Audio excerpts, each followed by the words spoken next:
अपने परिवार को हम कैसे खुश रखें? आज की भाग दौड़ भरी ज़िंदगी में हम कहीं न कहीं भूल जाते हैं अपनों को वक़्त देना, उनकी खुशियों का ध्यान रखना, उनकी परवाह करना। आज मानसिक रूप से हेल्दी रहने के लिए परिवार में खुशी का होना बहुत महत्व रखता है। सारा दिन जब आप काम के तनाव से बाहर निकल कर लौटते हैं, तो अपने घर में खुशियों के 2 पल बिताना चाहते हैं। आज अधिकतर लोग अपने परिवार को पर्याप्त समय नहीं दे पा रहे हैं। इससे एक दूसरे के प्रति नाराज़गी, गुस्सा बढ़ने लगा है। एक हँसता-खेलता परिवार तभी बनता है जब परिवार के सारे सदस्य खुश रहें। किसी एक व्यक्ति के तनाव में रहने से परिवार की खुशियाँ कम होने लगती हैं और ऐसे में ये बहुत बड़ा प्रश्न है कि कैसे परिवार को खुश रखा जाए। दोस्तों, अगर हम बात करें, परिवार का नाम ही है एक दूसरे के साथ मिलजुल कर रहना।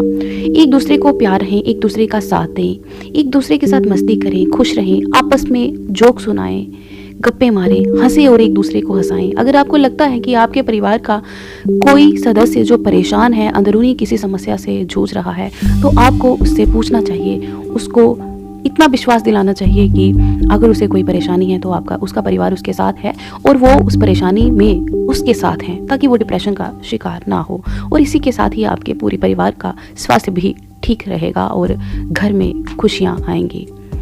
अपनी सभी बातों को एक दूसरे के साथ शेयर ज़रूर करें, चाहे वो खुशी की बात हो या बुरी बात हो या दुख वाली बात हो। परिवार में कुछ भी पर्सनल नहीं होता है, क्योंकि परिवार में जब भी कोई परेशानी आती है तो परिवार वाले उस परेशानी का मिल के सामना करते हैं। तो ज़िंदगी में उतार चढ़ाव चलते रहते हैं। अगर आपको कोई परेशानी है, आप अपनी फैमिली को ज़रूर बताएं, क्योंकि फैमिली से बड़ा, परिवार से बड़ा सपोर्टिव कोई नहीं होता। इसलिए पर्सनल बातें भी आपको अपनी फैमिली से शेयर करनी चाहिए। उसके अलावा आज के इस दौर में सभी के पास अपने अपने स्मार्टफोन्स हैं और हम लोग आए दिन देखते हैं कि हम लोग खाना खाते वक्त कोई चीज़ कुछ भी हम कर रहे हैं, किसी से बातचीत कर रहे हैं, हमारे हाथ में स्मार्टफोन होता है और हमारा ध्यान पूरा फ़ोन के अंदर होता है।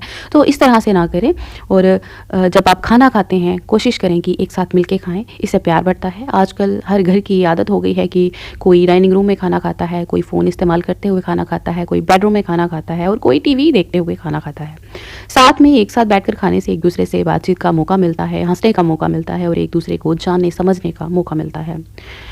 आप लोग अपने घर के सदस्यों के साथ खेल सकते हो, अपने घर के बच्चों के साथ खेल सकते हो, अपने बच्चों को अच्छे से टाइम देना चाहिए। जैसे अगर हम बात करें, दादा दादी, पोता पोती के साथ खेल सकते हैं। ये दोनों के लिए बेहद ज़रूरी है, क्योंकि बच्चों को भी उनको खेलने के लिए कोई चाहिए और जो उनके दादा दादी हैं उनका भी कहीं ना कहीं मन लगा रहेगा। दूसरे बड़े भी बच्चों के साथ खेल सकते हैं। मोबाइल पर बच्चों को दिन रात रहने के बजाय अगर उन्हें आपस में एक दूसरे के साथ हंसी मजाक और खेलने का महत्व समझाया जाए तो उनको भी कभी ना कभी इस चीज़ का एहसास होगा कि हमें अपनी बातें जो है अपने पेरेंट्स से, अपने माँ बाप से ज़रूर शेयर करनी चाहिए।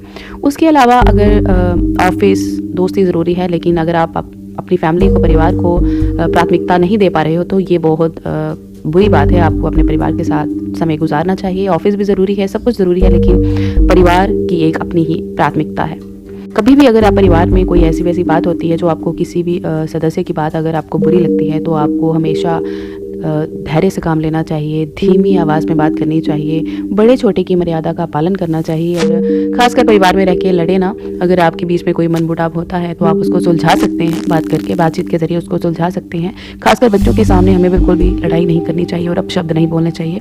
प्यार से रहें, नम्र रहें और समय व स्थिति के अनुसार अगर आपको अपने परिवार के किसी सदस्य के सामने झुकना पड़ जाए तो झुक जाएं, समझौता कर लें। परिवार के हित में सब जायज़ है, क्योंकि परिवार एक अमूल्य धरोहर है।